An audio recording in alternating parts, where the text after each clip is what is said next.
धनसम्पदः शुभं कुरु त्वं कल्याणम् आरोग्यं धनसम्पदः शत्रुबुद्धिविनाशाय दीपज्योतिर्नमोऽस्तुते दीपज्योतिर्नमोऽस्तुते शुभं कुरु त्वं कल्याणम् आरोग्यं धनसम्पदः शुभं कुरु त्वं कल्याणम् आरोग्यं धनसम्पदः।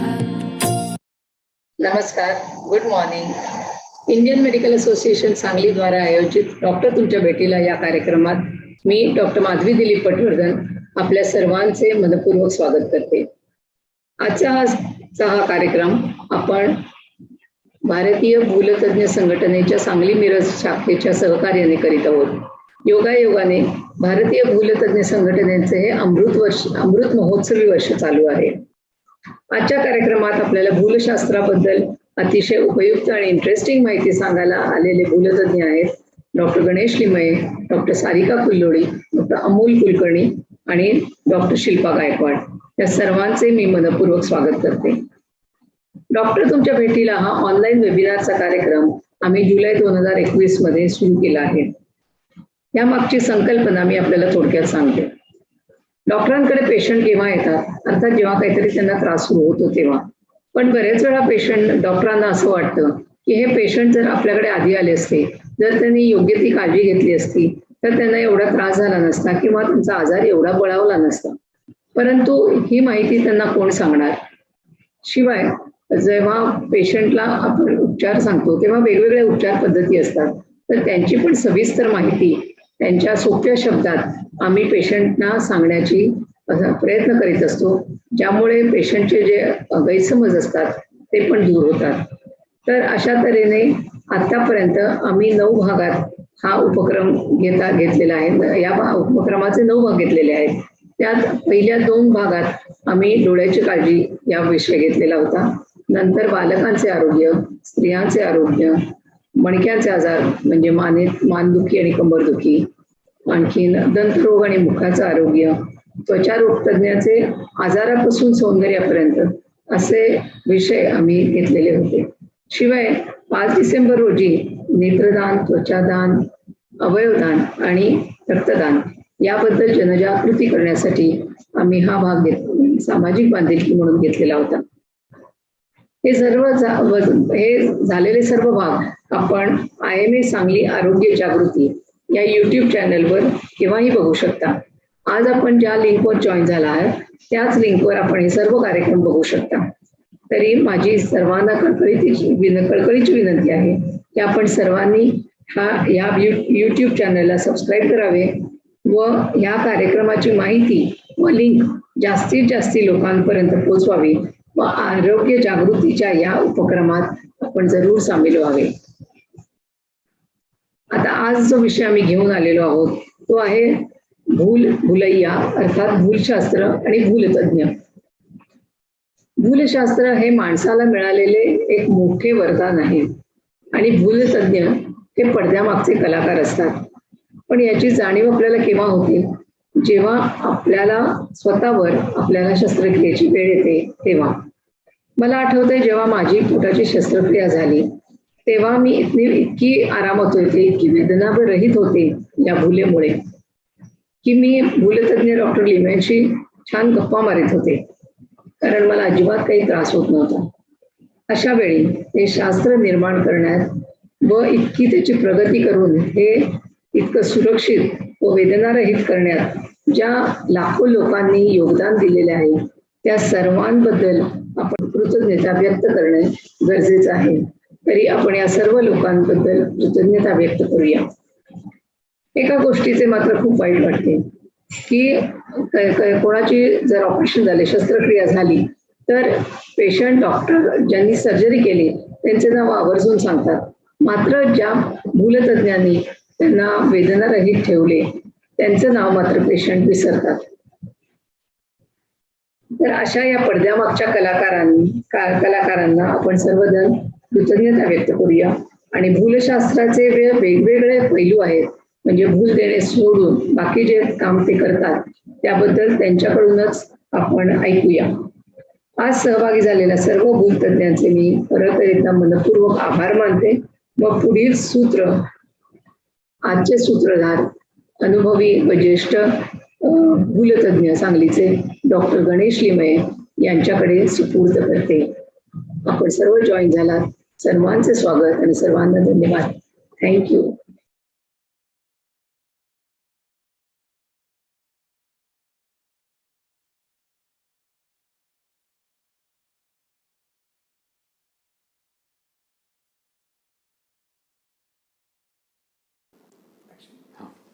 नमस्ते, मी डॉक्टर गणेश भास्कर लिमये.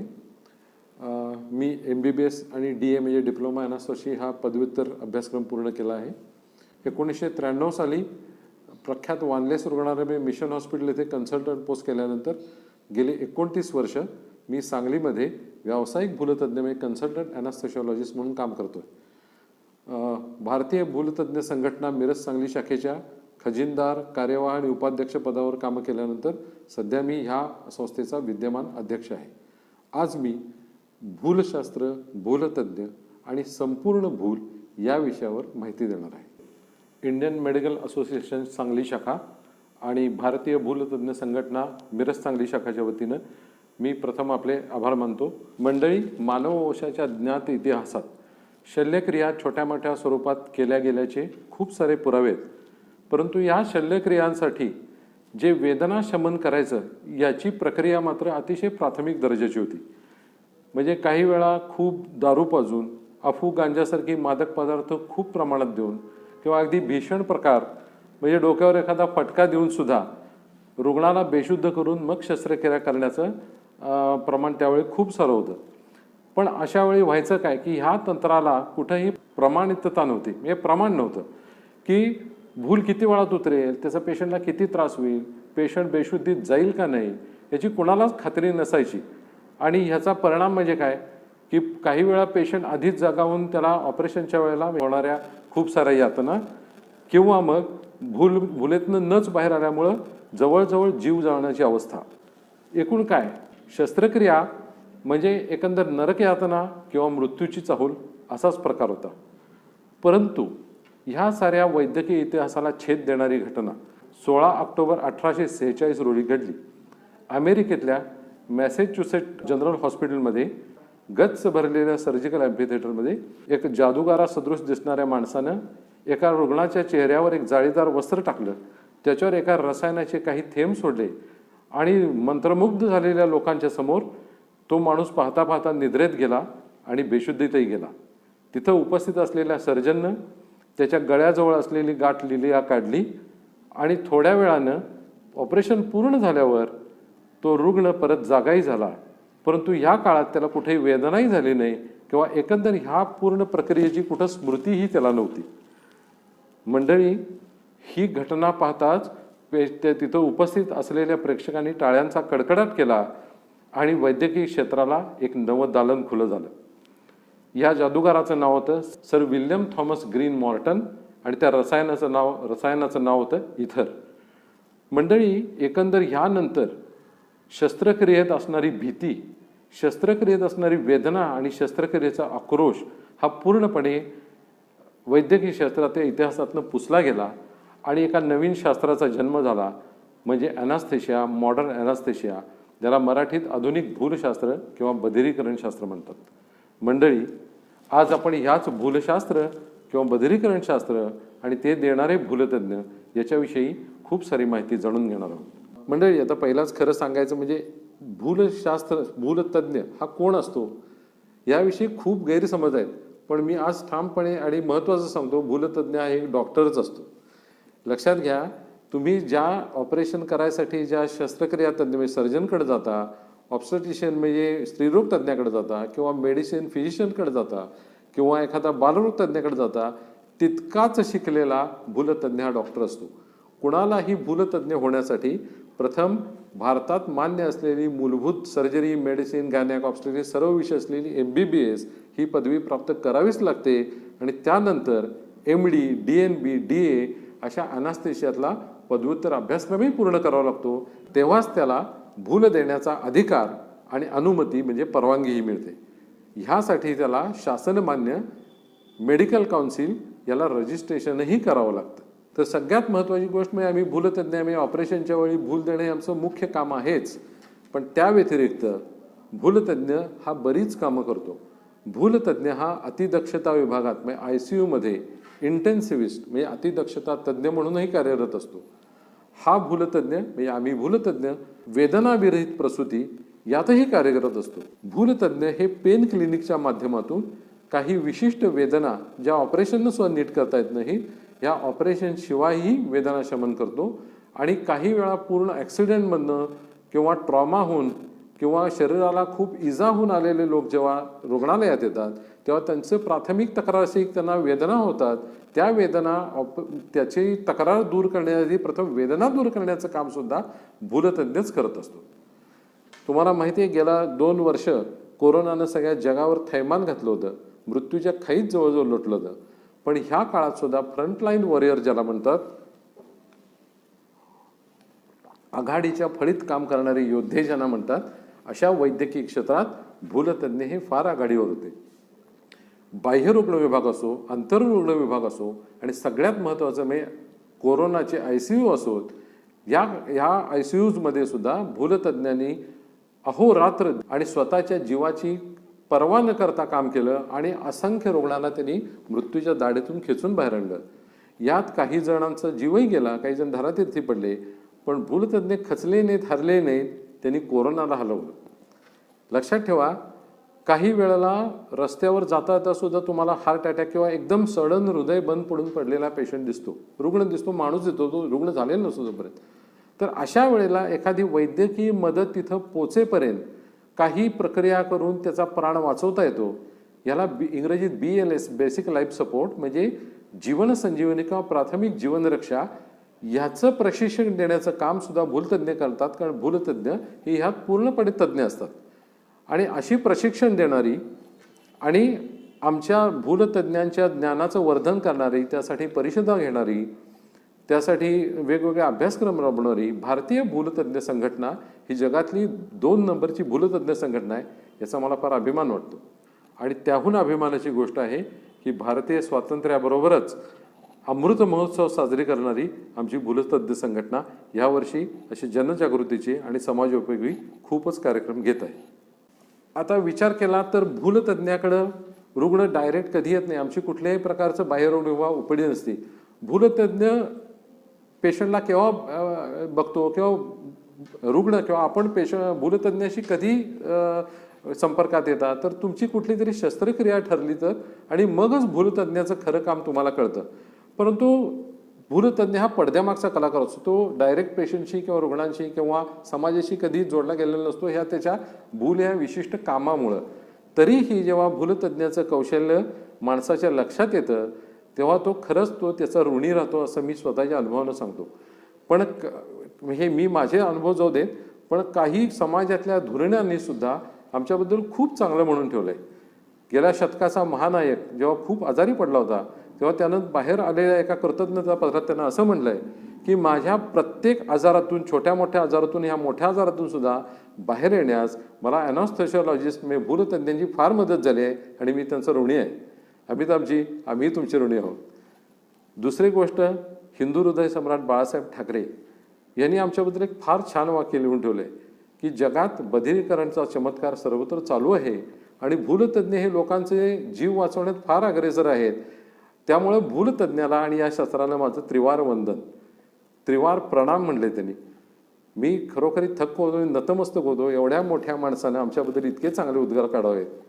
आणि सगळ्यात कृतकृत्य आम्ही केव्हा झालो तर महाराष्ट्राचं लाडकं व्यक्तिमत्व पु ल देशपांडेंनी एका पत्रात आम्हाला एका फार उंचीवर नेऊन ठेवलं आहे. त्या पत्रात ते असं म्हणतात की मानवाच्या मनाच्या वेदना दूर करणारे संत आणि शरीराच्या वेदना दूर करणारे भूलतज्ञ हे मी एकाच दर्जाचे मानतो. मी आमच्यासारख्या छोट्या डॉक्टरांना, छोट्या वैद्यकीय तज्ज्ञांना संतांच्या लेवलवर नेऊन बसवणारे आदरणीय पु ल देशपांडे, आम्ही खरंच तुमचे ऋणी आहोत.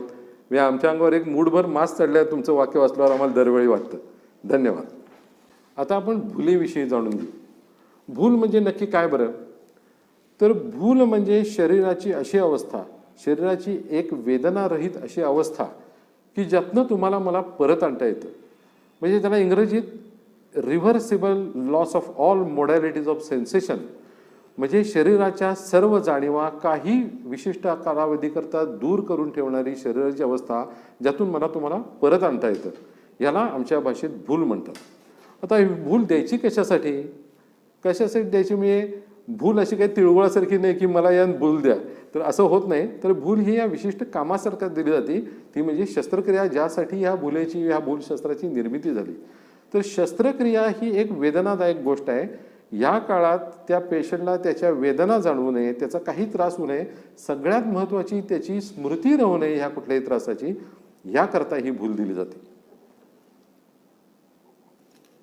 मग भूलतज्ञाला नक्की काय अपेक्षित असतं भूलेतनं? तर भूलेतनं मला ॲनास्थेशिया म्हणजे एक बेशुद्धीची अवस्था, ॲनाल्जेसिया म्हणजे वेदना हरण, ॲम्नेझिया म्हणजे ह्या कुठल्याही वेदना किंवा वेदनादायक परिस्थितीची पेशंटला जाणीव किंवा स्मृती न राहणे, आणि काही विशिष्ट सर्जरीमध्ये रिलॅक्सेशन म्हणजे शिथिलता. ह्या 4 गोष्टींच्या निकषावर पेशंटला जी दिली जाणारी शरीराची अवस्था आहे त्याला आम्ही भूल म्हणतो, बधिरीकरण म्हणतो. अगदी चांगल्या शब्दात सांगायचं झालं, विवेकानंदांनी एक योगी जे असतात त्यांची एक समाधी अवस्था असते की रंगगंध नादांचे क्षितिज असे दूर दिसे, स्पर्शाची जाणीव मुळी तनुमनासो होत नसे. म्हणजे कुठलेही सुपर सेन्सेस तुम्हाला जाणवणे इतकी समाधी इतकी अवस्था एखाद्या रुग्णाला देणं ही भूलतज्ञाची खरी कामगिरी. आता भूलेचे प्रकार आपण जाणू. भूल ही मुख्यतः 2 प्रकारची असते, ज्याला इंग्रजीत आम्ही जनरल अनास्थेशिया म्हणजे पूर्ण शरीराला दिली जाणारी भूल, यात पेशंट बेशुद्ध अवस्थेत असतो, आणि रिजनल म्हणजे क्षेत्रीय अनास्थेशिया म्हणजे काही विशिष्ट शरीराच्या भागाला दिली जाणारी भूल. तर मंडळी, आज माझ्या पहिल्या आपल्या संवादात मी आपल्याला पूर्ण भूल किंवा जनरल अनास्थेशिया याविषयी अधिक माहिती सांगणार आहे. उरलेल्या प्रकारांविषयी आमचे इतर तज्ज्ञ तुमच्याशी वार्ता करतील. तर GA जनरल अनास्थेशिया म्हणजे पूर्ण भूल. आता ह्याची माझ्या सर्वसाधारण 1-2 प्रकार असतात. त्यात आम्ही पहिल्या प्रकाराला TIVA किंवा टोटल इंट्राव्हेनस अनास्थेशिया इंग्रजीत म्हणतात, म्हणजे शिरेतून पूर्णपणे फक्त शिरेतून जाणारी भूल. आता एक सगळ्यात महत्त्वाची गोष्ट लक्षात घ्या, कुठल्याही ऑपरेशनच्या आधी, भूल देण्याच्या आधी भूलतज्ञ एक सलाईनची सुई रुग्णाला शरीराला कुठल्या तरी भागाला, जो उपयुक्त हात पाय या कुठल्या तरी भागाला लावून घेतात, आणि ही पेशंटची एक प्रकारची जीवनवाहिनी असते. ह्या सलाईनच्या सुईतनं रुग्णाला भुलेची इंजेक्शन्स, सलाईन्स, नंतर भुलेतनं बाहेर येण्याची इंजेक्शन, काही वेळा रक्त आणि काही वेळा इमर्जन्सी इंजेक्शनसुद्धा दिली जातात. आता ह्या पहिल्या प्रकारची TIVA फक्त शिरेतनं जाणारी जी भूल आहे, या झोपेची आणि भुलेची इंजेक्शन फक्त इंजेक्शन्स ही पेशंटला दिली जातात. त्यातून रुग्ण हा निद्रेत जातो आणि त्यातून शस्त्रक्रियेसाठी उपयुक्त असलेल्या बेशुद्ध अवस्थेत जातो. आता यात फरक काय आहे की ह्या काळात आपण झोपेत जसा आपला श्वास घेतो तसा ह्या पूर्णपणे शिरेतून जाणाऱ्या भुलेत पेशंट हा स्वतःचा श्वास स्वतःच घेत असतो. त्याला कुठल्याही प्रकारचा तांत्रिक सपोर्ट म्हणजे टेक्निकल सपोर्ट किंवा तांत्रिक मदत नसते. ह्या प्रकारच्या भूल आहे ही थोड्या वेळाकरता असती, पण ती ही शिरेतनं योग्य प्रकारची इंजेक्शन एका विशिष्ट कालावधीनंतर परत देऊन याचा वेळ वाढवता येतो. पण शक्यतो ही भूल छोट्या शस्त्रक्रियांसाठी वापरली जाते. या छोट्या शस्त्रक्रिया कुठल्या? तर उदाहरणार्थ टाके घालणे, जखमा स्वच्छ करणे, जखमा धुणे, बर्न ड्रेसिंग म्हणजे ज्याला भाजलेल्या रुग्णांच्या जखमा धुणे, किंवा वैद्यकीय रीतीने केलेला गर्भपात, किंवा लहान मुलांच्या सुंता, किंवा डोळ्याच्या तपासण्या, लहान मुलांच्या डोळ्याच्या तपासण्या, लहान मुलांच्या साध्या तपासण्यासुद्धा, किंवा आपण एक्सरे किंवा CT स्कॅन किंवा MRI करतो तेव्हा पेशंट शांत राहण्यासाठी किंवा छोटे पेशंट शांत राहण्यासाठी दिले जाणारी भूल. अशा प्रकारच्या छोट्या प्रकारच्या शस्त्रक्रिया किंवा छोट्या प्रकारच्या प्रोसिजरसाठी ही भूल वापरली जाते. आता यातला दुसरा महत्त्वाचा प्रकार म्हणजे संतुलित भूल म्हणजे बॅलन्स अनास्थेशिया, इंग्रजीत ज्याला बॅलन्स अनास्थेशिया म्हणतात. या प्रकारची भूल ही मोठ्या आणि डिमांडिंग म्हणजे ज्याला गरज मोठ्या कालावधीची आणि मोठ्या भुलेची गरज असते अशा शस्त्रक्रिया, म्हणजे उदाहरणार्थ पोटाच्या मोठ्या शस्त्रक्रिया, जसं गॉल ब्लॅडर म्हणजे पित्ताशयाची पिशवी काढणं, अपेंडिक्स काढणं, नंतर ऑर्थोपेडिकच्या अस्थिविभंगाच्या खूप मोठ्या शस्त्रक्रिया की सांधे बदल आहेत, त्यानंतर मेंदूच्या गुंतागुंती शस्त्रक्रिया, सगळ्यात महत्त्वाचं हार्टच्या म्हणजे हृदयाच्या मोठ्या शस्त्रक्रिया आणि सध्या ट्रान्सप्लांट शस्त्रक्रिया अशासारख्या बहुतांश मोठ्या शस्त्रक्रियांना ही संतुलित भूल म्हणजे बॅलन्स अनास्थेशिया दिला जातो. काही विशिष्ट शस्त्रक्रियांसाठी पेशंट मगाशी जसं शिरेतनं भूल दिलं तर बेशुद्ध होतोच, पण त्याबरोबर त्याचं पूर्ण शरीर हे शिथिल करायची आवश्यकता असते. मग अशा प्रकारामध्ये जनरल अनास्थेशिया हा बॅलन्स अनास्थेशिया किंवा संतुलित भूल या प्रकारात मोडतो.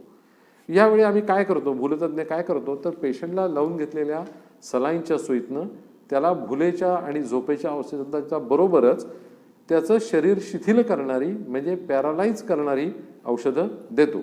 त्यामुळे होतं काय, तर पेशंट रुग्ण बेशुद्धावस्थेतही जातो, त्याचं शरीरही शिथिल होतं, अर्थात त्याला स्वतःचा श्वास स्वतः घेता येत नाही. मग अशा वेळेला भूलतज्ञ हा त्याच्या श्वासनलिकेत एक विशिष्ट प्रकारची प्लॅस्टिकची नळी म्हणजे एंडोट्रकियल ट्यूब त्याच्या तोंडावाटे किंवा नाकावाटे सरकवतो म्हणजे प्लेस करतो. आता ही मी सांगताना अगदी सोपी वाटणारी प्रक्रिया ही अत्यंत क्लिष्ट आणि अत्यंत कौशल्य लागणारी आहे. आणि हे कौशल्य, हे मूलभूत कौशल्य हे प्रत्येक भूलतज्ञाकडे अत्यंत उच्च लेवलचं असतं. तर आता आणि ही प्रक्रिया आता तुम्हाला लक्षात असेल की पेशंटला आपण भुलेचं इंजेक्शन दिले, पेशंटला आपण पॅरालाइज म्हणजे शिथिल केलंय, तर त्याचा श्वास लवकरात लवकर घेण्यासाठी ही प्रक्रिया अत्यंत वेगवान, कमीत कमी वेळात आणि अत्यंत सहजतेनं करायला लागते आणि आम्ही भूलतज्ञ ती पारही पडतो. यानंतर काय होतं, मी ही जी पेशंटच्या श्वासनलिकेत दिलेली नळी आहे ती एका श्वसन यंत्राद्वारे म्हणजे व्हेंटिलेटरद्वारे भुलेच्या मशीनला किंवा अनास्थेशिया मशीनला ही जोडली जाते आणि मग भूल प्रक्रिया पुढे जाते. ह्या व्हेंटिलेटरमधून पेशंटला त्याचा वजन आणि त्याच्या एकंदर शरीराला लागणाऱ्या मापांनुसार योग्य प्रमाणाचा श्वासाचा पुरवठाही केला जातो आणि त्याचबरोबर ऑक्सिजन आणि अन्य भुलेचे गॅसही त्यातून पुरवले जातात. ही शस्त्रक्रिया पूर्ण वेळ चालू असताना या भुलेच्या गॅसेस बरोबर ऑक्सिजन बरोबर वेगवेगळ्या प्रकारची भुलेची औषधं आणि शरीर शिथिल ठेवणारी औषधं ही योग्य कालावधीनंतर भूलतज्ञ वारंवार देतात, जेणेकरून शस्त्रक्रिया पूर्ण होईपर्यंत हा पेशंट ह्या भुलेच्या एका लेवलला एका पातळीवर राहील. यानंतर जेव्हा शस्त्रक्रिया पूर्ण होते आणि पेशंटचं ड्रेसिंग वगैरे पूर्ण होतं, त्यानंतर एका विशिष्ट प्रकारची औषधं परत शिरेतून देऊन पेशंटचं शिथिलीकरण म्हणजे पॅरालिटिक अवस्था ही परत आणता येते. पेशंटच्या स्नायूंना त्यांची कार्यक्षमता परत दिली जाते. यानंतर भुलेचे गॅसेस आणि भुलेची औषधं पूर्णपणे शरीरातून पेशंटच्या शरीरात त्याचं विघटनही होतं आणि उत्सर्जनही होतं आणि यानंतर बरोबर दिलेल्या वेळेत पेशंट भुलेतून जागा होतो. ही खरोखरी एक अद्भुत घटना आहे ह्या नवीन शास्त्राची की दिलेल्या वेळेत हे नवीन आमचं भूलशास्त्र इतकं प्रगत आहे सध्या की दिलेल्या एका विशिष्ट क्षणाला सुद्धा ह्या पेशंटला भुलेतून बाहेर काढता येतं. तर अशा वेळी बाहेर आलेल्या पेशंटची घशातली नळी परत तितक्याच कौशल्याने सहजतेने बाहेर निघते.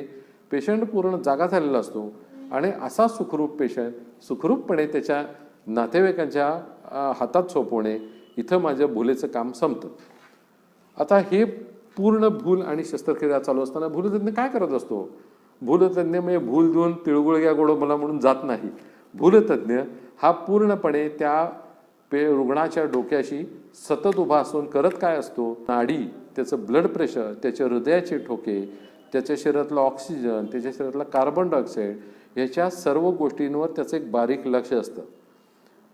शस्त्रक्रिया, त्याचे होणारे रक्तस्राव, त्यातनं होणारी उत्सर्जन, शस्त्रक्रियेची एकंदर कालावधी याचा पेशंटच्या एकूण शरीरावर काय परिणाम होतो, त्याच्या अतिविशिष्ट ज्याचे जे शरीराचे घटक आहेत म्हणजे हृदय आहे, किडनीज आहेत, फुफ्फुस आहेत, लिव्हर आहेत आणि सगळ्यात महत्त्वाचं मेंदू आहे, ह्याच्यावर त्याचे काय परिणाम होतात किंवा त्याचे कुठले परिणाम होत आहेत का, याच्यावरही तो साक्षेपानं विचारही करत असतो आणि त्याप्रमाणे कृतीही करत असतो. मंडळी, लक्षात घ्या, एखाद्या पेशंटला बेशुद्ध अवस्थेत नेणं, त्याला हव्या तितक्या वेळेपर्यंत त्या बेशुद्ध अवस्थेत ठेवणं आणि त्याला पुन्हा परत आपल्या जगात आणणं हे अतिशय कौशल्याचं काम आहे.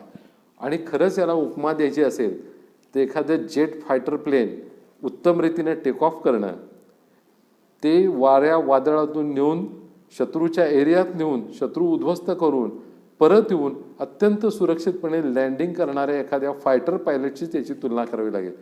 मंडळी, लक्षात ठेवा, जेव्हा शल्यविशारद सुऱ्या कातऱ्यांनी रुग्णाच्या शरीरावर शस्त्रक्रिया करत असतो तेव्हा रुग्णाच्या मेंदूला एका विशिष्ट निद्रेच्या पातळीवर ठेवणारा आणि त्याच्या आयुष्याच्या सीमारेषेवर वेदना विरहित अवस्थेत खेळवणारा आणि परत जेव्हा शस्त्रक्रिया संपते तेव्हा त्या आयुष्याच्या सीमारेषेवरून त्याला परत आयुष्यात आणणारा भूलतज्ञ हा पूर्ण शस्त्रक्रिया संपेपर्यंत तुमच्या पाठीशी तुमची ढाल म्हणून उभा आहे.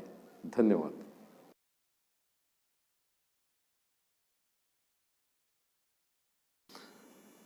संपूर्ण भुलेच्या ह्या पूर्ण माहितीनंतर आता आमच्या पुढच्या वक्त्या आहेत डॉक्टर सौ सारिका संतोष कुल्लोळी. त्या MBBS DA हे त्यांचं शिक्षण आहे आणि 2003 सालापासून त्या भूलतज्ञ आणि पेन फिजिशियन म्हणून सांगलीतल्या प्रख्यात कुल्लोळी हॉस्पिटलमध्ये त्या कार्यरत आहेत. आता त्या पुढचा विषय म्हणजे क्षेत्रीय भूल याविषयी त्या आपणास सखोल माहिती देतील. नमस्कार मित्र आणि मैत्रिणींनो. भूलतज्ञ म्हणजे पडद्यामागे राहून ऑपरेशनच्या दरम्यान मल्टीटास्किंग करत रुग्णाची जीवनरेखा सुरळीत राखण्याचे काम करणारे कलाकारच बरं का. प्रत्येक रुग्णाला कोणत्या प्रकारची भूल दिली जावी हे ठरवण्याचं स्वातंत्र्य जरी असलं तरीही कोणत्या रुग्णाला कोणत्या शस्त्रक्रियेसाठी कोणती भूल किती फलदायी आणि योग्य असते हे एका भूलतज्ञाव्यतिरिक्त कोणालाही अधिक चांगले समजणार नाही. म्हणूनच आपण एक पेशंट म्हणून भुलीचा कोणता प्रकार एखाद्या ऑपरेशनसाठी योग्य राहील याची निवड त्या भूलतज्ञावर सोपवणे अधिक योग्य. आणि याविषयीचे समुपदेशन किंवा चर्चा हे शस्त्रक्रियेपूर्वीच आपल्या भूलतज्ञाबरोबर करून घ्यावी. तर आता डॉक्टर लिमये सरांनी आपल्याला पूर्ण भुलेची संपूर्ण माहिती दिली. त्याच्यानंतर मी आता आणखी एका भुलेच्या प्रकाराबद्दल तुमच्याशी बोलणार आहे. ती म्हणजे क्षेत्रीय भूल किंवा रिजनल अनेस्थेशिया. या भुलेच्या प्रकाराचा शोध जवळजवळ 125 वर्षापूर्वी लागला बरं का. 1898 मध्ये डॉक्टर ऑगस्ट बेअर यांनी 6 गर्भवती महिलांना प्रसूतीच्या दरम्यान पाठीच्या 2 मणक्यांच्या मधल्या जागेत विशिष्ट प्रकारचं भुलेचं इंजेक्शन देऊन त्यांच्या प्रसव वेदना कमी केल्या. आणि त्यानंतर क्षेत्रीय भूलशास्त्र हे वेगानं प्रगत झालं. क्षेत्रीय भूल किंवा रिजनल अनेस्थेशिया नावाप्रमाणेच शरीरातील ज्या भागावर शस्त्रक्रिया करायची आहे त्या भागापुरतीच मर्यादित असणारी भूल असते. या प्रकारात शस्त्रक्रिया होणारा शरीराचा अवयव किंवा त्या भोवतालचा भाग हा बधीर किंवा अचेतन केला जातो. या क्षेत्रीय भुलेचे खूप फायदे आहेत बरं का. त्यामुळेच हा प्रकार आजकाल खूप अद्यावत आणि प्रचलित होत आहे. आपण काही फायदे त्यातले बघूयात. ही भूल शरीराच्या काही भागापुरतीच मर्यादित असल्यामुळे पेशंट आपल्या ऑपरेशनच्या दरम्यान आपल्या डॉक्टरांशी संवाद साधू शकतो. यामध्ये भुलेच्या औषधांचा कमीत कमी वापर केला जातो. त्यामुळेच या औषधांचा शरीरावर होणारा अनावश्यक परिणाम टाळला जातो. क्षेत्रीय भूल ही हाय रिस्क पेशंट्स म्हणजेच फुफ्फुसाचे रोग असणारे, हृदयाचे रोग असणारे किंवा वयस्कर किंवा आणखी इतर गंभीर शारीरिक आजार असणाऱ्या पेशंट्ससाठी खूप सुरक्षित व फायदेशीर असते. तसेच डे केअर सर्जरीज किंवा एकदिवसीय शस्त्रक्रिया ज्यामध्ये पेशंटना त्या ऑपरेशनच्या दिवशीच घरी सोडण्यात येते, अशा लोकांसाठी क्षेत्रीय भूल ही खूप फायदेशीर असते. या क्षेत्रीय भुलेचे आणखी काही उपप्रकारही आहेत. त्यातला पहिला म्हणजेच टॉपिकल किंवा त्वचेवर आणि अंतस्त्वचेवर दिली जाणारी भूल. या भुलेच्या प्रकारात विविध मलमे, जेल किंवा पातळ औषधांचा वापर करून फक्त त्या त्वचेवर भूल दिली जाते. या प्रकारची भूल वेगवेगळ्या तपासण्या करण्यासाठी आपल्याला वापरता येते. उदाहरणार्थ डोळ्याची तपासणी, अन्ननलिकेची तपासणी किंवा श्वसन नलिकेची तपासणी. आजकाल मोतीबिंदूसारख्या शस्त्रक्रियाही अशा टॉपिकल ॲनेस्थेशिया म्हणजेच डोळ्यामध्ये भुलेच्या औषधाचे काही थेंब टाकूनही केल्या जातात. क्षेत्रीय भुलेचा दुसरा प्रकार म्हणजेच त्वचेखाली इंजेक्शन देऊन दिली जाणारी भूल, ज्यालाच आम्ही सबक्युटॅनियस किंवा लोकल ॲनेस्थेशिया असं म्हणतो. या प्रकारची भूल अत्यंत छोट्या शस्त्रक्रियांसाठी वापरली जाते. उदाहरणार्थ छोटीशी गाठ काढणे, दात काढणे, जखमा स्वच्छ करणे किंवा जखमेवर टाके घालणे. या प्रकारामध्ये त्वचेखाली विशिष्ट प्रकारचे भुलेचे इंजेक्शन देऊन तो भाग बधीर केला जातो. या प्रकारच्या भुलेसाठी हॉस्पिटलमध्ये ॲडमिट व्हायची गरज नसते बरं का. त्यामुळेच ही भूल डे केअर सर्जरीज किंवा ज्या शस्त्रक्रिया एका दिवसाच्या असतात त्यासाठी वापरली जाते. पुढचा क्षेत्रीय भुलेचा प्रकार, ज्याला आम्ही स्पायनल ॲनेस्थेशिया किंवा बोली भाषेमध्ये मणक्यामध्ये दिली जाणारी भूल असं म्हणतो. पण खरं सांगायचं तर ही भूल मणक्याच्या हाडामध्ये वगैरे दिली जात नाही बरं का.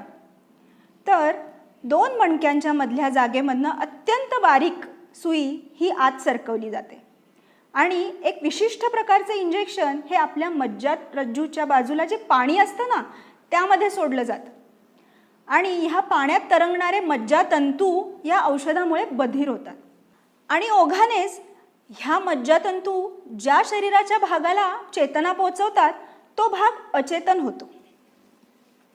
अशा प्रकारची भूल सर्वसाधारणपणे छातीच्या खालच्या भागात जे ऑपरेशन्स होतात त्यासाठी दिली जाते. उदाहरणार्थ पोटावरच्या शस्त्रक्रिया, पायांवरच्या शस्त्रक्रिया, अगदी सिझेरियन ज्याला आपण म्हणतो त्या शस्त्रक्रियेसाठी. आणि विशेष म्हणजे सिझेरियन ह्या शस्त्रक्रियेसाठी हीच भूल निवडली जाते कारण ही भूल ही बाळापर्यंत पोचत नाही, फक्त मातेपुरतीच राहते. अशा प्रकारच्या भुलेत छातीखालील शरीराचा भाग पूर्ण अचेतन होतो, पण छातीच्या वरचा भाग हा संपूर्ण जागा किंवा शुद्धीत असतो.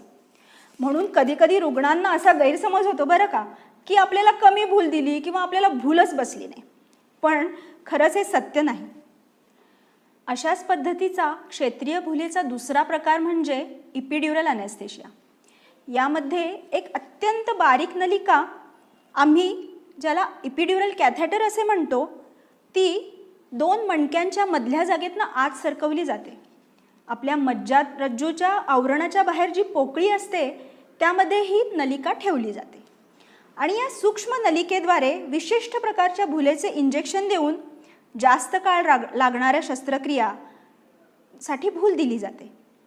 उदाहरणार्थ कॅन्सरच्या शस्त्रक्रिया, जॉईंट रिप्लेसमेंट किंवा सांधेरोपणाच्या शस्त्रक्रिया यासारख्या शस्त्रक्रिया या भुलेखाली केल्या जातात. शस्त्रक्रियेनंतरचं वेदनाशमनही या नलिकेद्वारे आम्ही देतो बरं का. म्हणजेच ऑपरेशन नंतरही पेशंटच्या वेदना कमीत कमी ठेवल्या जातात. हीच भुलेची पद्धती आणखी एका विशिष्ट उपचार पद्धतीत वापरली जाते, ती म्हणजे वेदनारहित प्रसूती किंवा लेबर ॲनॅल्जेसिया. महिलांच्या आयुष्यात मातृत्व म्हणजे एक सुंदर अनुभव, पण तो तितकाच कष्टप्रद. नैसर्गिक रीतीने बाळाला जन्म देताना त्या महिलेला एवढ्या वेदना होतात की तो काळ त्या महिलेसाठी एक पुनर्जन्मासारखाच असतो. पण आजकाल खूप काळ बदलला आहे बरं का. भूलशास्त्रातील प्रगतीमुळे प्रसूती ही खऱ्या अर्थाने वरदान ठरत आहे. सुलभ, सुरक्षित आणि वेदनारहित प्रसूतीसाठी जास्तीत जास्त महिला या पद्धतीचा लाभ घेत आहे. यामध्ये भूलतज्ञ मातेच्या प्रसव वेदना सुसह्य करत असतानाच बाळाच्या सुरक्षिततेचीही काळजी घेतात बरं का. पूर्ण वेळ प्रसूती होईपर्यंत भूलतज्ञ तेथेच उपस्थित असतात. या पद्धतीमध्ये मातेच्या प्रसव वेदना कमी होतात, मात्र त्याचा मातेच्या कळा येण्याच्या प्रक्रियेवर काहीही परिणाम होत नाही. म्हणूनच नैसर्गिक बाळंतपण होण्यास कोणताही अडथळा नसतो. यामुळेच वेदनारहित प्रसूती ही महिलांमध्ये दिवसेंदिवस लोकप्रिय होतीये. क्षेत्रीय भुलेतला शेवटचा आणि अतिविकसित प्रकार म्हणजेच पेरिफेरल नर्व ब्लॉक्स किंवा स्थानिक भूल. या प्रकारात शस्त्रक्रियेसाठी इच्छित ठिकाणी सुन्नता निर्माण करण्यासाठी नसा अथवा नसांच्या गठ्ठ्याजवळ बधिरीकरणाचे इंजेक्शन दिले जाते. यामध्ये रुग्णांना वेदनाशमन तर होतेच, परंतु शरीराची स्थिती पूर्वपदावर येण्यासाठी खूप कमी वेळ लागतो. त्यामुळे ही भूल खूप लाभदायक आणि सुरक्षितही असते. या प्रकारच्या भुलेचा वापर इमर्जन्सी विभागात, ॲक्सिडेंट पेशंटमध्ये आणि शस्त्रक्रियेच्या दरम्यान तसेच ऑपरेशन नंतर वेदनाशमनासाठीही केला जातो. प्रगत भूलशास्त्रात नवीन येऊ घातलेल्या वेदनाशमन अथवा पेन क्लिनिक विभागात वारंवार, जुनाट व दीर्घकाळ होणाऱ्या वेदनांवर उपाय म्हणून या तंत्राचा वापर केला जातो. त्यात दीर्घकाळ होणारी पाठदुखी, मानदुखी, डोकेदुखी तसेच कर्करोगामुळे होणाऱ्या वेदना यांच्यावर उपचार केले जातात.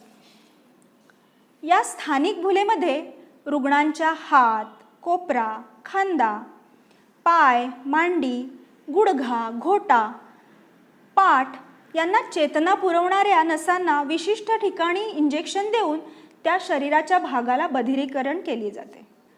ही भूल अचूकतेने देण्यात यावी यासाठी आम्ही भूलतज्ञ प्रगत उपकरणांचाही वापर करत असतो. उदाहरणार्थ नर्व स्टिम्युलेटर किंवा सोनोग्राफी मशीन इत्यादी.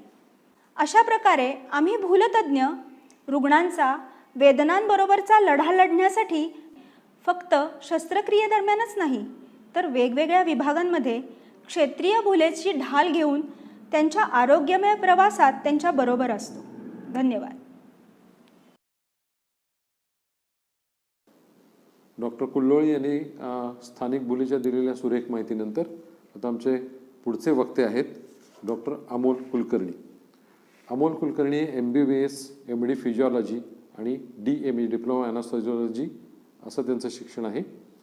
वसंतदादा डेंटल कॉलेज येथे फिजिओलॉजी आणि बायोकेमिस्ट्री विभागाचे ते विभाग प्रमुख म्हणून काम करतात आणि त्याचबरोबर व्यावसायिक भूलतज्ञ म्हणजे कन्सल्टंट ॲनास्थेसिओलॉजिस्ट म्हणून ते सांगली मिरज विभागात, सांगली मिरज क्षेत्रात कार्यरत आहेत. आज त्यांचा विषय आहे भूल देण्यापूर्वी आणि घेण्यापूर्वी पेशंटची तयारी, जबाबदारी आणि गैरसमज. नमस्कार, मी भूलतज्ञ डॉक्टर अमोल कुलकर्णी.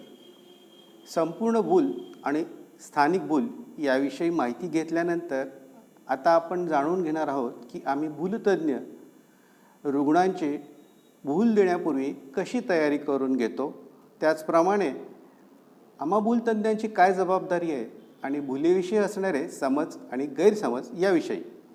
ज्यावेळेस एखादा रुग्ण शस्त्रक्रियेला सामोरा जातो त्या अगोदर भूलतज्ञ डॉक्टर हे त्या रुग्णाची संपूर्ण शारीरिक तपासणी करतात. त्याला म्हटलं जातं की प्री ॲनास्थेटिक चेकअप. अर्थातच ही तपासणी एखाद्या फिजिशियनप्रमाणे असते. यामुळं भूलतज्ञ डॉक्टर आणि रुग्ण यांची प्राथमिक ओळख तर होतेच, पण शस्त्रक्रियेला सामोरे जात असताना रुग्णाचं मनोधैर्य उंचावतं आणि त्याचा आत्मविश्वास वाढल्यामुळे तो जास्त सहकार्य करू शकतो. त्याचप्रमाणे भूलतज्ञ डॉक्टरांनाही रुग्णाविषयीची सर्वसाधारण कल्पना येते. म्हणजेच त्याचं वय, तो स्त्री आहे, पुरुष आहे, त्याचा बांधा सडपातळ आहे की जाड आहे, त्याच्या शस्त्रक्रियेचं स्वरूप कसं आहे, नियोजित आहे का तातडीचं आहे, त्याचप्रमाणे कोणती शस्त्रक्रिया होणार आहे, त्याचप्रमाणे त्या रुग्णाची शस्त्रक्रियेला सामोरं जाण्याची मानसिक स्थिती कशी आहे आणि भूल देण्यासाठीचा जो एक प्रारूप आराखडा ठरवला जातो ना, त्यासाठी ही माहिती अतिशय उपयोगाची असते. तर तपासणी कशी होते, सर्वप्रथम त्याची सर्व रक्त तपासणी जी त्याला करायला सांगितलेली असते ती भूलतज्ञांकडून तपासली जाते. नंतर ECG, जरुरीप्रमाणे इतर तपासण्याही केलेल्या असतील, उदाहरणार्थ CT स्कॅन, MRI, त्याचं रिपोर्टिंग बघितलं जातं. नंतर भूलतज्ञ डॉक्टर त्याला त्याच्या आजाराविषयी माहिती विचारतात. हे आजाराचं स्वरूप तात्पुरतं असू शकतं किंवा दीर्घकालीन असू शकतं, जे ॲक्यूट किंवा क्रोनिक. तात्पुरतं म्हणजे त्याला सध्या सर्दी खोकला आहे का, त्याची छाती भरली आहे का, ह्या गोष्टी भूल देताना अतिशय महत्त्वाच्या असतात. आणि त्याच्या दीर्घकालीन आजारामध्ये उच्च रक्तदाब, हाय ब्लड प्रेशर, साखर, त्याचप्रमाणे फिटचा त्रास आहे का, काविळीचा त्रास आहे का, त्याला मेंदूचं किंवा मज्जारज्जूचा कोणता त्रास आहे का, पोटाचे कुठले विकार आहेत का, लिव्हरचा त्रास आहे का, मणक्याचे आजार, सांधेदुखी, रक्ताची कावीळ किंवा प्रतिकारशक्तीत दोष उत्पन्न करणारे गंभीर आजार जसे काही एड्स याविषयी आजार काही आहेत का, आणि त्याचप्रमाणे यापैकी कुठला आजार असेल तर त्यासाठी घ्यावी लागणारी औषधं, उदाहरणार्थ ब्लड प्रेशर नियंत्रित ठेवणारी औषधं, साखर नियंत्रित ठेवणारी औषधं, त्याचप्रमाणे बऱ्याच वेळेस हृदयाचा जर त्रास असेल तर रक्तपातळ होण्याच्या गोळ्या त्यांना सांगितलेल्या असतात, सांधेदुखीवरची औषधं, मानसिक आजारासाठी जर औषधं चालू असतील तर अशी औषधं किंवा इतर काही गंभीर आजारावरील औषधं, ही सर्व औषधांची माहिती ही आम्हाला भूल देण्याअगोदर अतिशय उपयुक्त ठरू शकते. त्याचप्रमाणे सगळ्यात महत्त्वाचं म्हणजे त्याला कोणत्या औषधाची पूर्वीची ॲलर्जी आहे का, ही माहिती आम्हाला खूप जरुरीची असते. त्या ॲलर्जीचं स्वरूप कसं आहे, सौम्य, मध्यम, तीव्र किंवा जीव घेणं, ज्याला वैद्यकीय भाषेमध्ये ॲनाफायलॅटिक रिॲक्शन म्हणतात. अशी माहिती ही आम्हाला भूल देताना अतिशय उपयुक्त ठरते, कारण ॲलर्जी ही आम्ही विशिष्ट औषधांनी अतिशय कमी करू शकतो, त्याचं तीव्रता खूपशी कमी करू शकतो किंवा नाहीशी करू शकतो. त्याचप्रमाणे भुलीची मात्रा ही योग्य प्रमाणात आम्हाला ठरविता येते. त्यानंतर रुग्णाला विचारतो की तुम्ही पूर्वी कुठलं ऑपरेशन तुमचं झालं आहे का, तुम्ही पूर्वी भुलेला कुठं ऑपरेशनच्या वेळेस सामोरं गेला आहात का, कारण पुन्हा भूल देताना ही माहिती अतिशय उपयुक्त ठरते. ही माहिती जाणून घेतल्यानंतर आम्ही रुग्णाची शारीरिक तपासणी करतो, ज्यामध्ये हृदयाचे ठोके, अर्थातच नाडीची गती, हार्ट रेट म्हणतात त्याला, किंवा रक्तदाब, ब्लड प्रेशर मोजलं जातं, छाती, हृदय, फुफ्फुसाची तपासणी, पोटाची तपासणी, मेंदू आणि मज्जासंस्थेची तपासणी, ह्या तपासण्या ह्या आम्हाला भूलपूर्वी अतिशय गरजेच्या असतात. त्यानंतर रुग्णाची पर्सनल हिस्ट्री, अर्थातच वैयक्तिक माहिती विचारतो. त्यामध्ये त्याला कोणत्या प्रकारचं व्यसन आहे का, त्यामध्ये मग ते तंबाखूचं व्यसन असेल, बिडी ओढण्याचं व्यसन असेल, सिगारेटचं व्यसन असेल, गुटखा, मावा आणि अर्थातच दारूबाबत तर आम्ही पूर्ण सखोल माहिती घेतो की त्याला दारूचं व्यसन किती वर्षापासून आहे, तर दारू घेण्याचं प्रमाण किती आहे, कारण ऑपरेशन अगोदर काही दिवस या सर्व गोष्टी कटाक्षाने थांबवणं हे फार गरजेचं असतं. त्याचप्रमाणे रुग्णांनी आणि रुग्णाच्या नातेवाईकांनी अशा प्रकारची माहिती भूलतज्ञ डॉक्टरांकडून अजिबात लपवून ठेवू नये किंवा संकोचून कसं सांगायचं असा विचार अजिबात मनात आणू नये, कारण भुलेची मात्रा योग्य प्रमाणात देण्यासाठी ह्या गोष्टी अतिशय गरजेच्या असतात. एक माझा अनुभव तुमच्याशी मी शेअर करू इच्छितो. रुग्णाला सूचना दिली होती की काही खायचं प्यायचं नाही आहे म्हणून. मग तो रुग्ण ऑपरेशनला आला, भूल दिली आणि झालं असं की त्याची श्वासनलिका आकुंचन पावली आणि तो जवळपास काळा निळसर दिसू लागला. ऑक्सिजनची पातळी खूप खाली आली होती.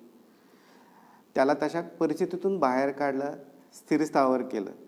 नंतर विचारलं असता त्यांनी सांगितलं की खायला प्यायला तर तुम्ही सांगितलं नव्हतं, पण मला वेळ जात नव्हता म्हणून मी तंबाखू खाल्ली होती. अर्थात ह्या तंबाखूच्या निकोटीनमुळं ही श्वासनलिका आकुंचन पावली होती, कारण भुलीचं औषध आणि तंबाखूतलं निकोटीन यांचा एकमेकावरती परिणाम होतो. त्यामुळे तंबाखू हे कटाक्षाने टाळलं पाहिजे, हे मी पुन्हा सांगतो आहे.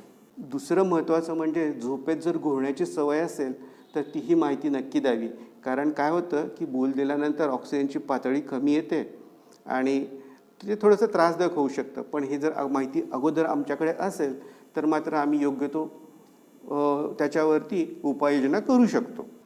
आता मी माहिती देणार आहे संमतीपत्राविषयी, अर्थातच कन्सेंट फॉर्म. प्रत्येक रुग्णाला ऑपरेशनला सामोरं जाण्याअगोदर लिखित स्वरूपात एक परवानगी डॉक्टरांना, अर्थात ऑपरेशन करणाऱ्या भूलतज्ञांना आणि रुग्णालयाला द्यावी लागते.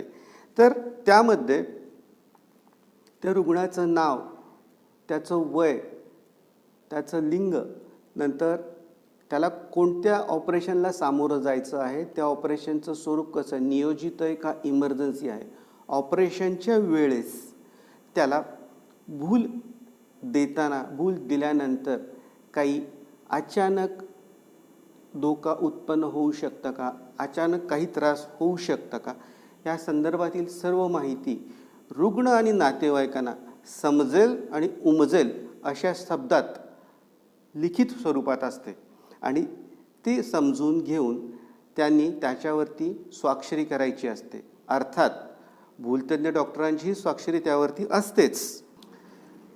त्यानंतर आपण माहिती करून घेऊयात किंवा मला तुम्हाला सांगायला आवडेल की रुग्णांनी काही गोष्टी ह्या कटाक्षाने टाळायच्या असतात. त्या कोणत्या आहेत? तर सगळ्यात महत्त्वाचं म्हणजे स्त्री रुग्णांसाठी ही माहिती मी सांगू इच्छितो की त्यांनी हातावरती मेहंदी किंवा नेल पॉलिश या गोष्टी टाळाव्यात. कारण त्याचप्रमाणे पूर्ण हातभर बऱ्याच रुग्ण पूर्ण हातभर बांगड्या घालून येतात. ह्याही गोष्टी टाळायला पाहिजेत. कारण सलाईनची सुई लावण्यासाठी खूप त्रास होतो. त्याचप्रमाणे जर नेल पॉलिश केलेलं असेल तर ऑक्सिजन मोजणारं मशीन, ज्याला पल्स ऑक्सिमीटर जे बोटाला लावलं जातं, त्याचं पातळी मोजणं हेही बऱ्याच वेळेला नेल पेंटमुळं अवघड जातं. तसंच मौल्यवान वस्तू, दागिने ह्या गोष्टी ऑपरेशन थिएटरमध्ये येण्याअगोदर आपण आपल्या नातेवाईकांकडे सुपूर्त करायच्या. त्याचप्रमाणे रुग्णाचा दात हलत असेल किंवा वृद्ध रुग्णांमध्ये जर कवळी बसवलेली असेल तर त्यांनी ती कवळी काढून ठेवायची आहे. दात हलत असेल तर त्याची कल्पना द्यायची आहे. त्यानुसार आम्हाला काही नियोजन करता येतं. आता मला सगळ्यात महत्त्वाचं सांगायचं आहे की खाण्यापिण्याविषयीच्या सूचनांबाबत. रुग्णाला भूल देताना कडकडीत उपाशी राहणं अतिशय गरजेचं असतं. किती वेळ? साधारण 5 ते 6 तास. असं का? तर हा जो 5 ते 6 तासाचा कालावधी आहे, त्या कालावधीमध्ये आपण खाल्लेलं अन्न हे अन्ननलिकेवाटे जठरातून पुढं सरकतं आणि जर त्या अगोदर भूल दिली गेली तर भुलीमध्ये उलटी होऊन अन्नकण श्वासनलिकेत आणि फुफ्फुसात जाऊन फुफ्फुसाचा संसर्ग होऊ शकतो आणि ही गोष्ट जीवघेणी ठरू शकते. त्यामुळे मी तुम्हाला पुन्हा पुन्हा सांगेन की आपण कडकडीत उपाशी राहायचं आहे, म्हणजेच काहीही खायचं नाही आहे आणि पाणीसुद्धा प्यायचं नाही आहे. त्यानंतर जर आपल्याला मानसिक दडपण येत असेल किंवा शांत झोप लागत नसेल तर त्याची कल्पना डॉक्टरांना देऊन त्यांच्या सल्ल्यानुसार औषधं घ्यायची आहेत. ही सर्व झाली भूल देण्यापूर्वीची तयारी. आता आपण जाणून घेऊयात ह्या आमच्या भुलेविषयी असणारे समज आणि गैरसमज याविषयी. सगळ्यात महत्त्वाची गोष्ट, बऱ्याच वेळेस ती आम्हालाही विचारली जाते, का हो डॉक्टर, भूल दिल्यानंतर तुम्ही पूर्ण वेळ थांबता का? मी आपणास सांगू इच्छितो की हो, शस्त्रक्रियेदरम्यान आम्ही भूलतज्ञ डॉक्टर पूर्ण वेळ ऑपरेशन थिएटरमध्येच असतो. कारण भूल दिल्यानंतर रुग्णाचा रक्तदाब, हृदयाचे ठोके, श्वासाची गती ह्या गोष्टी नियंत्रित पातळीत ठेवण्याचं काम हे आमचंच असतं.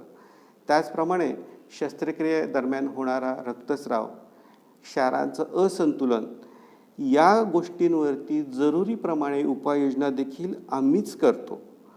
रुग्ण शस्त्रक्रियेनंतर पूर्णपणे शुद्धीवर येईपर्यंत आणि तो नातेवाईकांकडे व्यवस्थित सुपूर्द होईपर्यंतची जबाबदारी ही आमचीच असते. त्यामुळे आम्ही या कालावधीमध्ये रुग्णांसोबतच असतो. त्यानंतर दुसरी एक बऱ्याच वेळ तक्रार असते की पाठीच्या मणक्यात दिल्या जाणाऱ्या भुलेच्या इंजेक्शनमुळे अर्थातच स्पायनल अॅनेस्थेशियामुळे पाठदुखीचा त्रास होतो. तर याचं उत्तर असं आहे की असा त्रास अजिबात होत नाही.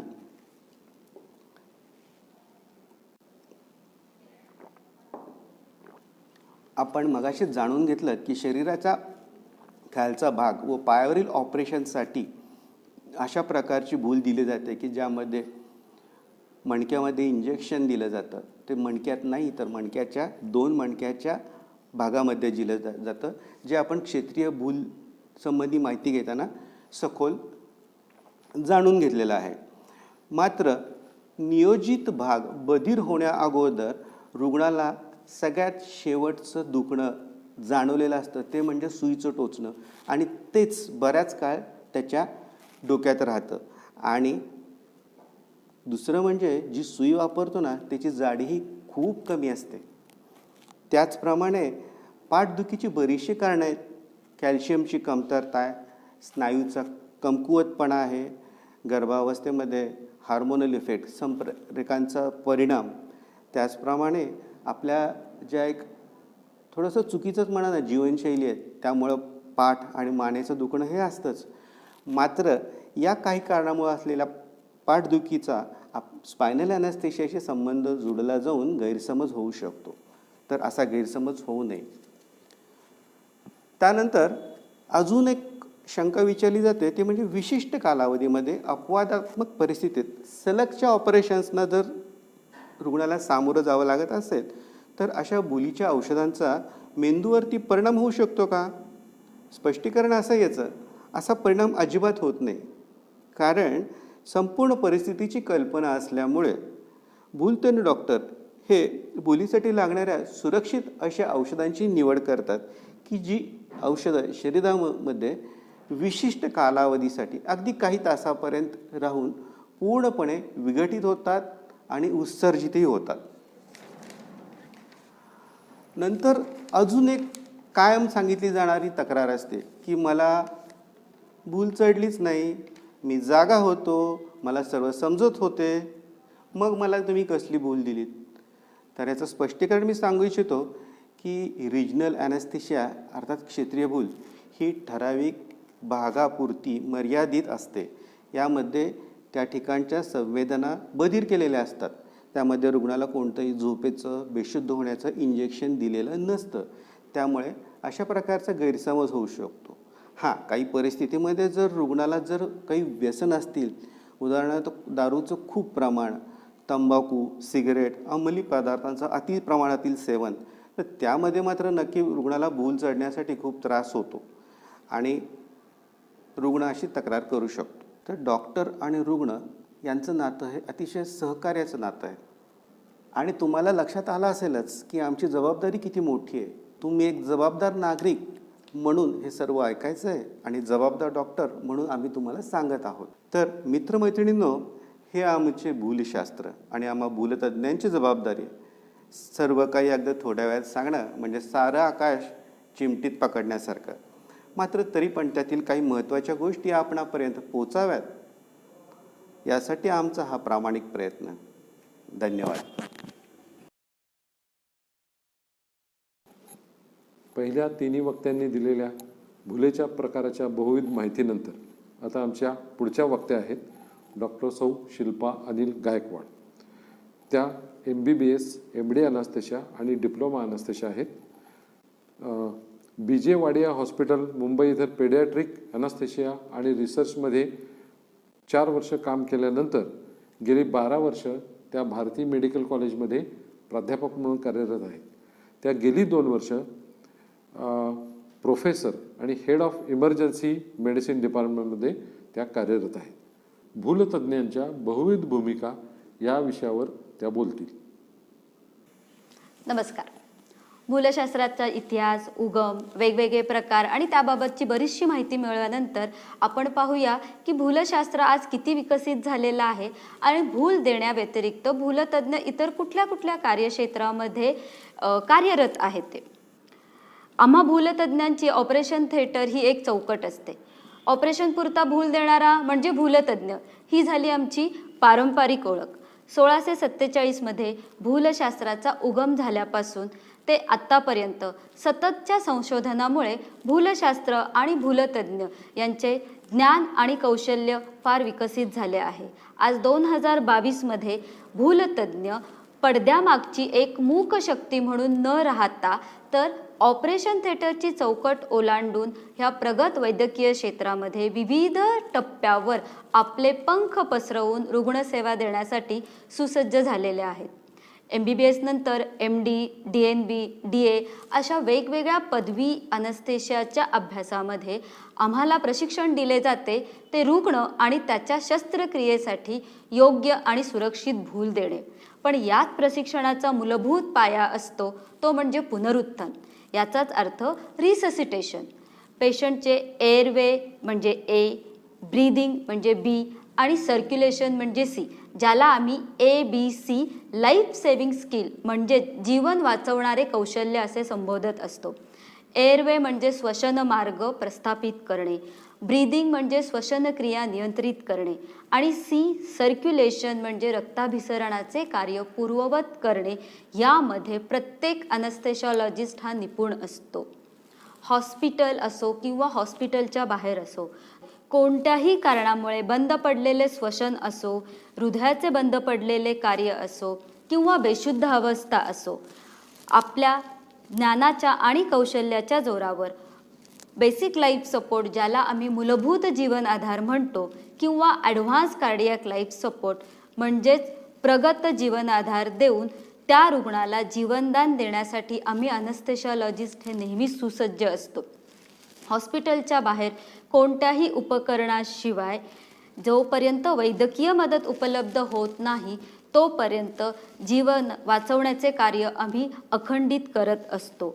कोणत्याही वयोगटातील अगदी नवजात शिशूंच्या रिससिटेशन म्हणजेच पुनरुत्थानासाठी आम्ही वैद्यकीय क्षेत्रात कार्यरत असलेले डॉक्टर, नर्सेस आणि इतर कर्मचारी यांना हे कौशल्य प्रदान करण्यासाठी ट्रेनिंग प्रोग्राम आयोजित करत असतो.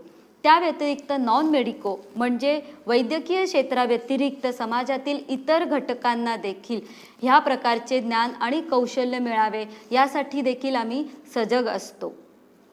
त्यासाठी आमचं एकच ब्रीदवाक्य आहे, ते म्हणजे every citizen must be a रिससिटेटर.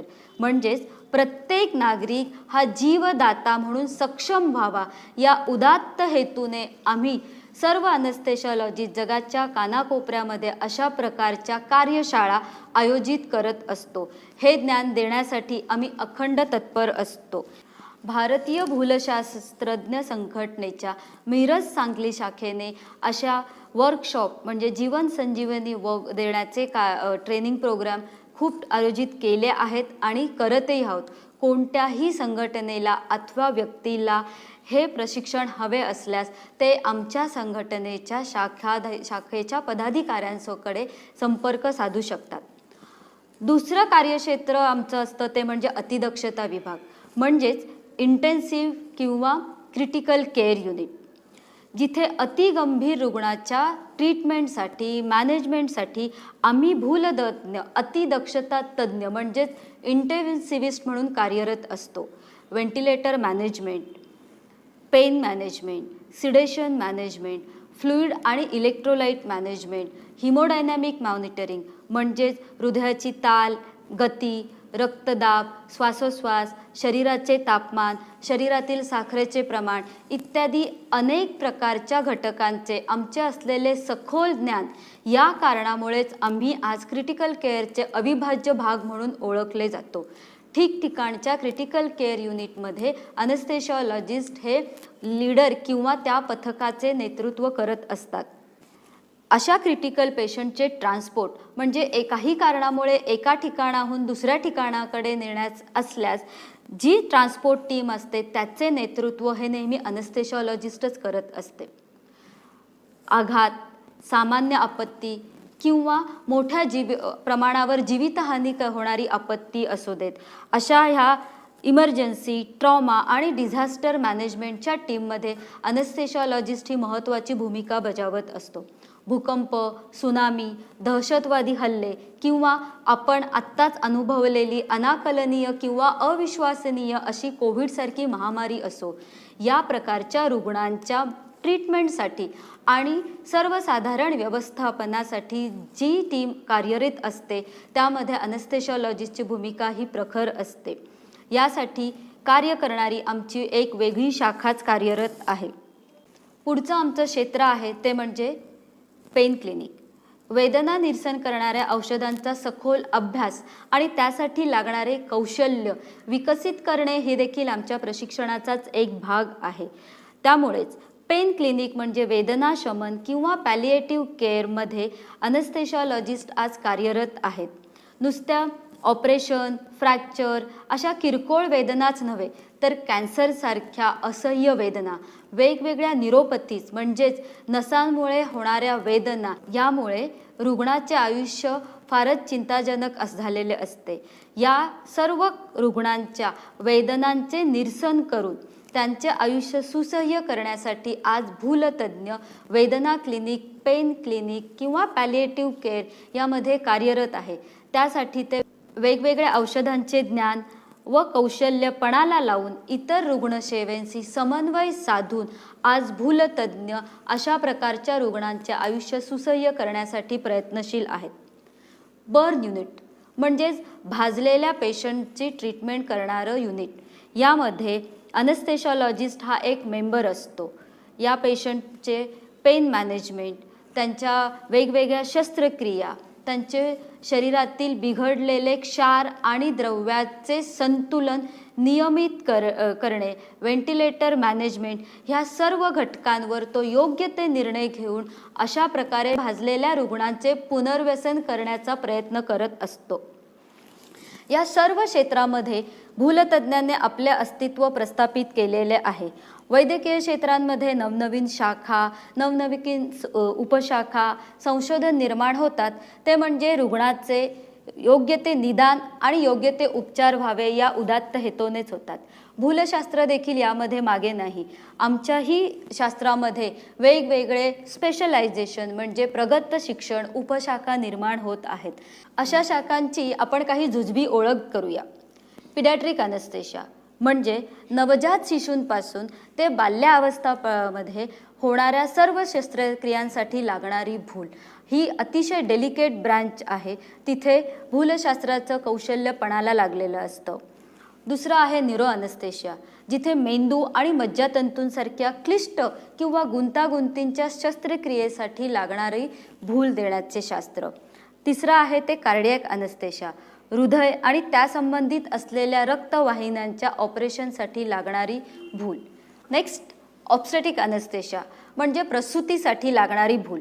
मग ते नॉर्मल डिलेव्हरी असू देत किंवा सिझेरियन सेक्शन असू देत, दोन्हीसाठी लागणारी भूल ही महत्त्वाची असते, कारण तिथे एक नाही तर 2 जीवांचा विचार करावा लागतो.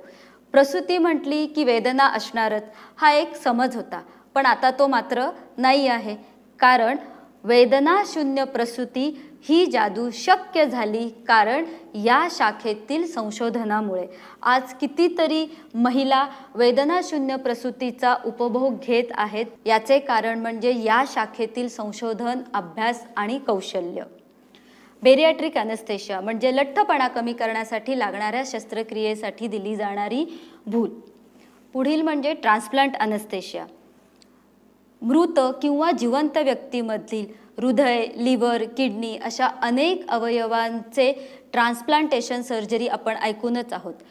एका मृत किंवा जिवंत व्यक्तीमधून हे अवयव काढून दुसऱ्या जिवंत व्यक्तीमध्ये प्रस्थापित करणे हे अतिशय गुंतागुंतीचे असते. शिवाय व्यक्ती मृत आहे पण ते ऑर्गन मात्र लाईव्ह राहिले पाहिजे, यामागे कौशल्य असतं ते केवळ अनेस्थेशियोलॉजिस्टच. आणि म्हणूनच ही शाखा आता भारतातही पूर्णपणे विकसित झालेली आहे. आज विकसित देशांमध्ये फिटल अनेस्थेशिया म्हणजेच गर्भाच्या किंवा अर्भकाच्या शस्त्रक्रियेसाठी लागणारी भूल ही एक शाखा विकसित झालेली आहे. गर्भावस्थेमधील असलेले काही दोष व विकृती पुढे वाढू नये म्हणून त्या गर्भाला किंवा अर्भकाला आईच्या गर्भाशयामधून बाहेर काढून त्या गर्भावर किंवा अर्भकावर विशिष्ट प्रकारची शस्त्रक्रिया करून पुन्हा तो गर्भ आईच्या गर्भाशयामध्ये प्रस्थापित करणे, अशा क्लिष्ट अनेस्थेशिया किंवा भूलशास्त्राचा अभ्यास आता भारतातही येऊ घातलेला आहे. रोबोटिक अनेस्थेशिया यंत्रमानवकृत शस्त्रक्रिया हे आपण सगळे ऐकूनच आहोत. आता तर अनस्थेशिया ही रोबोटिक येऊ पाहत आहे. म्हणजेच यंत्रमानवच पूर्ण अनस्थेशिया किंवा भूल नियंत्रित करणार. योग्य सुरक्षित भूल देणे, त्याचप्रमाणे परफेक्ट हिमोडायनामिक मॉनिटरिंग हा रोबोटिक अनस्थेशिया मागचा उद्देश आहे. असे असले तरीही रोबोटला नियंत्रित करण्यासाठी एक कुशल आणि तज्ज्ञ अनस्थेशियोलॉजिस्ट तिथे असणे अतिशय आवश्यक आहे. सो फ्रेंड्स, अनस्थेशिया आणि अनस्थेशियोलॉजिस्टच्या कामाची व्याप्ती पाहता गर्भावस्थेपासून ते प्रसूती, प्रौढ अवस्था ते अगदी शेवटच्या घटकामध्ये लागणाऱ्या वेगवेगळ्या रुग्णसेवेसाठी अनस्थेशियोलॉजिस्ट हा नेहमीच तत्पर आहे. त्याने आत्तापर्यंतचे घेतलेले ज्ञान, कौशल्य आणि सततच्या होणाऱ्या संशोधनाच्या सहाय्याने रुग्णसेवेसाठी आम्ही अखंड तत्पर आहोत. आणि म्हणूनच असे म्हटले जाते की physician works with mind, surgeon works with hand, but anaesthesiologist works both with hands and mind together. आणि म्हणूनच येणाऱ्या काही दिवसांमध्ये अनस्थेशियोलॉजिस्ट किंवा भूलतज्ञ हे वेगवेगळ्या क्षेत्रांमध्ये आपल्या कार्याचा ठसा अधिकाधिक प्रगटपणे उमटवतील याबाबत मुळीच शंका नाही. धन्यवाद.